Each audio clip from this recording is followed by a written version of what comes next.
Okay, hi.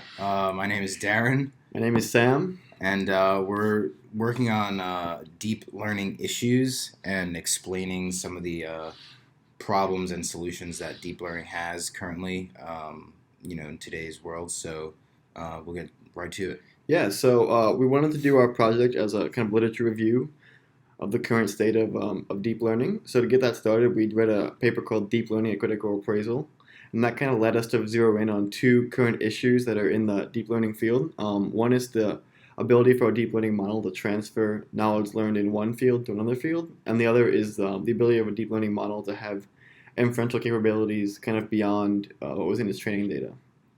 So in terms of the transferability of deep learning models, I read two pretty interesting papers.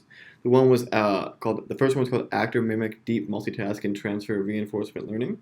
But in the paper, the idea was they used already trained experts to play Atari games to train an expert that was to train a model that was an expert in all 20 Atari games instead of just having each model be an expert in one specific Atari game.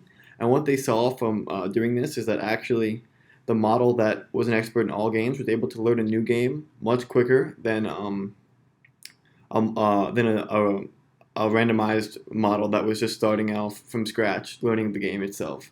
So it was able to become an expert in about half the time as a model starting from scratch. So I think this result kind of shows that there is something there in terms of a deep learning model's ability to take what it's learned in one set of training data and then apply that to a new set. So it's kind of an interesting result.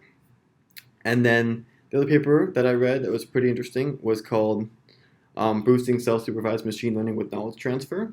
And what this paper did is they first did a set of unsupervised training on a model, and then that followed that up with more traditional supervised training for the model, and then we're able to put that through a standardized classification benchmark, and was able to perform a little bit worse than the traditional just straight up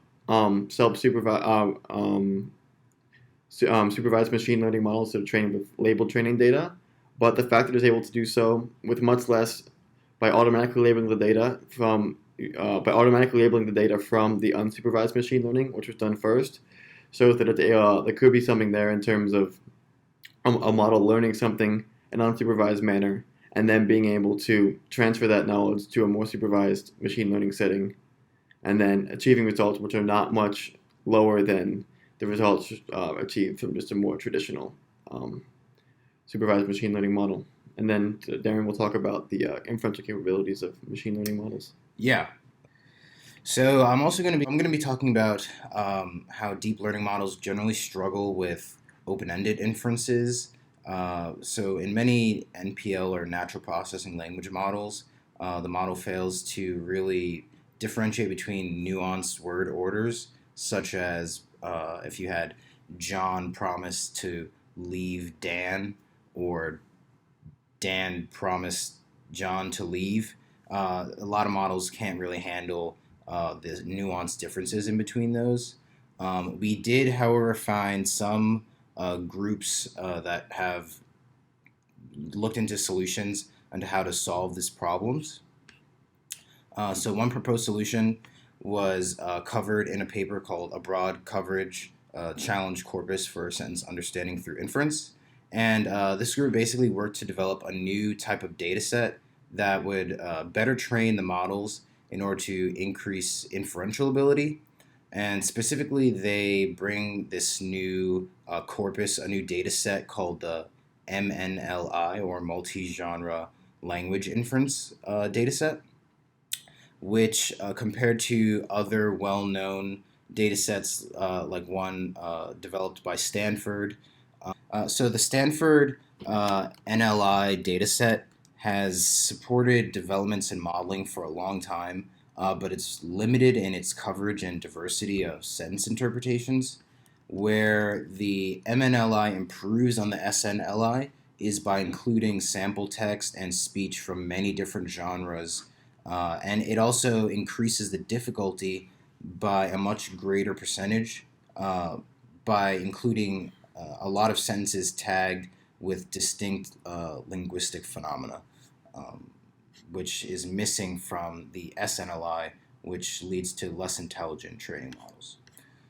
Another solution proposed in a paper that I read called a decomposable attention model for natural language inference introduces a new neural architecture for natural language inference, in which, in this case, the architecture uses attention to decompose the main problem at hand and then breaks it down into sub-problems in order to reveal a new label. So, for instance, if you're given two sentences, the two sentences are taken in and created, they're used to create embedding vectors.